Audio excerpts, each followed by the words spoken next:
Bueno, gracias por la introducción y gracias a todos los que han venido. Mi charla va a ser cortita. La idea es responder algunas preguntas de las que surgen habitualmente en las consultas de los pacientes que van a iniciar el camino de la gestación por sustitución. La realidad es que es un tema que es muy controversial, tenemos muchos gente a favor y en contra, y la información actualmente fluye muy rápido, entonces muchas veces si uno se mete a internet y busca, puede encontrar diversidad de información y muchas veces no sabemos si es la correcta o no. Entonces la idea de responder esas preguntas es tratar de sacarnos las dudas con información verídica. Para empezar, quería mostrarles esto, que es básicamente darnos cuenta que desde que empezó la gestación por sustitución, más o menos en la década del 80, ha ido aumentando en forma considerable y esto ha permitido que, en este gráfico lo pueden ver mejor, esto ha permitido que se tenga mucho más conocimiento sobre un montón de factores que a los cuales antes no se les daba importancia y actualmente tienen mucha relevancia. El seguimiento a largo plazo de todos estos tratamientos también ha permitido conocer cosas nuevas y vamos a ir enfocados un poco a eso. Cabe destacar en estos casos que existen dos tipos de subrogación.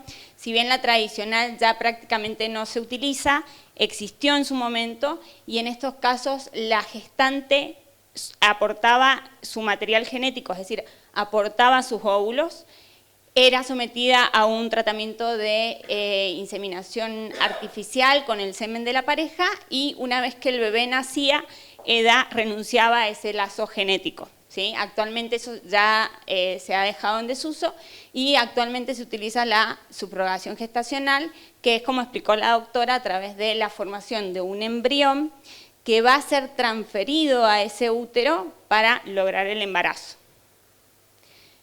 Entonces, una de las preguntas que más tenemos es si la gestante y el bebé comparten material genético. Tenemos que saber que existen varias opciones, un poco lo explicó Flor, pero quizás acá se ve un poco más marcado. Tenemos una primera opción donde puede ser que el óvulo y el semen sean aportados por los padres con deseo procreacional.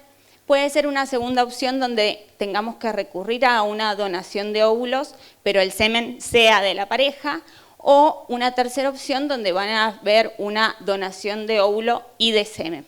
Entonces, en estos casos, dependiendo cuál es la opción, va a haber una relación genética o no de esos padres con el niño.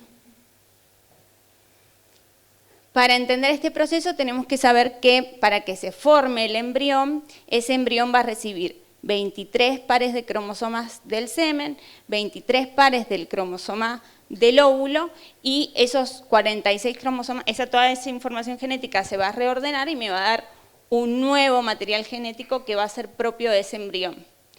Entonces, en ese proceso, ¿sí?, se va a formar lo que sería el genoma de ese embrión, toda la información genética que va a aportar.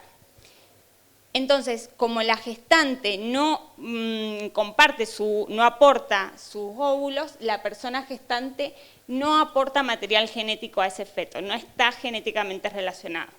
Pero hay que aclarar algunas cosas en este tema, y es que sí la gestante puede influir en los genes del bebé, aunque no aporte su ADN. ¿Y cómo se explica esto? A través de lo que se conoce como genes, epigenética y expresión génica. Los genes son como el componente básico que va a marcar cómo se va a formar ese individuo, y esos genes es como si fuera, yo siempre lo explico, es como si fuera un libro donde está toda la información, ¿sí? Y la epigenética son mecanismos que están por encima de ese material genético que es el ADN, que según los estímulos que reciba va a determinar que se activen o se inactiven genes, que se prendan o que se apaguen genes, y de acuerdo a eso va a ser la expresión génica o lo que va a determinar cómo se va a formar ese individuo. Perdón.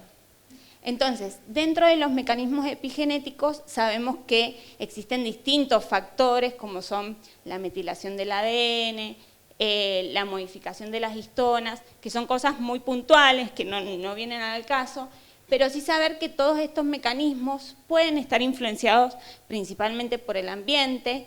Se ha dado mucha importancia al desarrollo en el útero y en la primera infancia, los efectos que pueden tener el ambiente y los productos químicos, los fármacos, la dieta, el estilo de vida en todos estos mecanismos epigenéticos. Entonces, si bien la gestante no aporta su ADN, tanto la salud de la gestante como el entorno uterino en el cual se va a desarrollar ese bebé, sí va a tener efectos para el desarrollo saludable de ese bebé.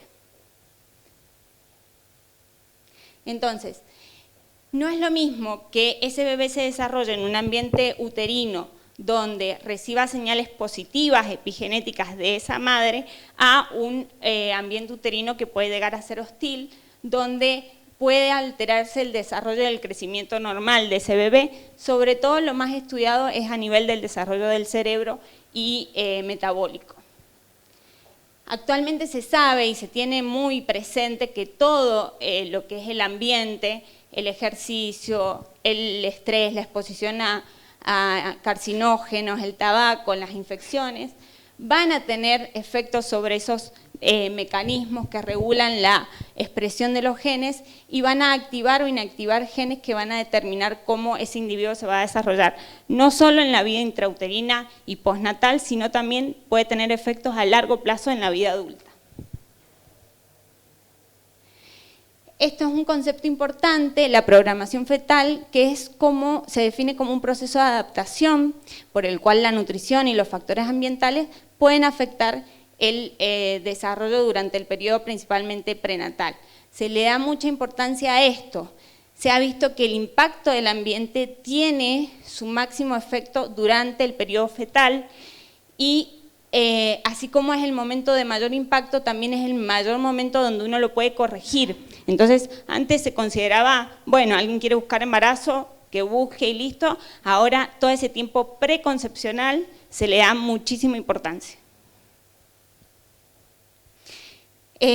Hay una teoría, que es la teoría de Barker, que habla del efecto programador intrauterino, que lo que explica es que ellos a partir de sus estudios demostraron que, por ejemplo, las gestantes que habían estado cursando sus embarazos en condiciones de desnutrición o falta de aporte nutricional, los bebés nacían con bajo peso y en el seguimiento a largo plazo demostraron que esos niños tenían mayor riesgo de desarrollar síndromes metabólicos o enfermedades cardiovasculares o diabetes en la edad adulta, ¿sí? Y entonces a partir de eso es que se le ha dado toda esta importancia o relevancia al tema. Entonces, todos los estímulos que puedan afectar el ambiente intrauterino, como puede ser la falta de oxígeno, las alteraciones nutricionales, el estrés, las toxinas, los tóxicos, van a determinar esa expresión o inhibición de genes que en la edad adulta se van a poder expresar a través de enfermedades. Entonces, lo que les decía, esto de la programación fetal ha llevado a que se le dé muchísima importancia a este periodo de preconcepción, que se considera incluso 90 días antes de la concepción, para tratar de llegar a este proceso en las mejores condiciones, pero también se le da mucha importancia a esto, que es lo prenatal, es decir, a ese ambiente uterino donde se va a desarrollar ese embrión. Y lo que se ha visto es que es muy importante cómo se lleve adelante ese embarazo, en qué condiciones la gestante comienza ese proceso, cómo es su estilo de vida, cuáles son sus hábitos, la exposición al estrés que tenga. Entonces, todo esto es muy importante cuando uno evalúa a la persona que va a llevar adelante el embarazo para decidir si es más apta o está en mejores condiciones de hacerlo. Y con esto, evitar esas secuelas a largo plazo que puedan aparecer en la edad adulta. Entonces, en la preparación preconcepcional es muy importante valorar el riesgo, las actividades preventivas, la educación y promoción de la salud. O sea, se le da muchísima importancia a esa persona que va a gestar el embarazo. Entonces, como hablaba un poco Florencia, se hace un control preconcepcional, donde se ve la historia médica, hereditaria, familiar, reproductiva, sus hábitos, su nutrición, se le realizan estudios y ahí es cuando uno decide si está apta o no para realizar este proceso.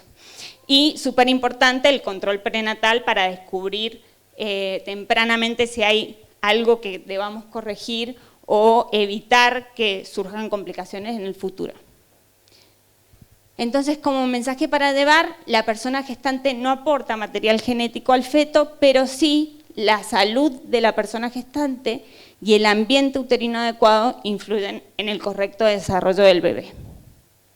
Y esta frase me gustó mucho y me parece que está buena, y es que con una comunicación abierta, un respeto mutuo, un compromiso con el bienestar de todos los involucrados, la gestación por sustitución puede ser un viaje positivo que cambie la vida.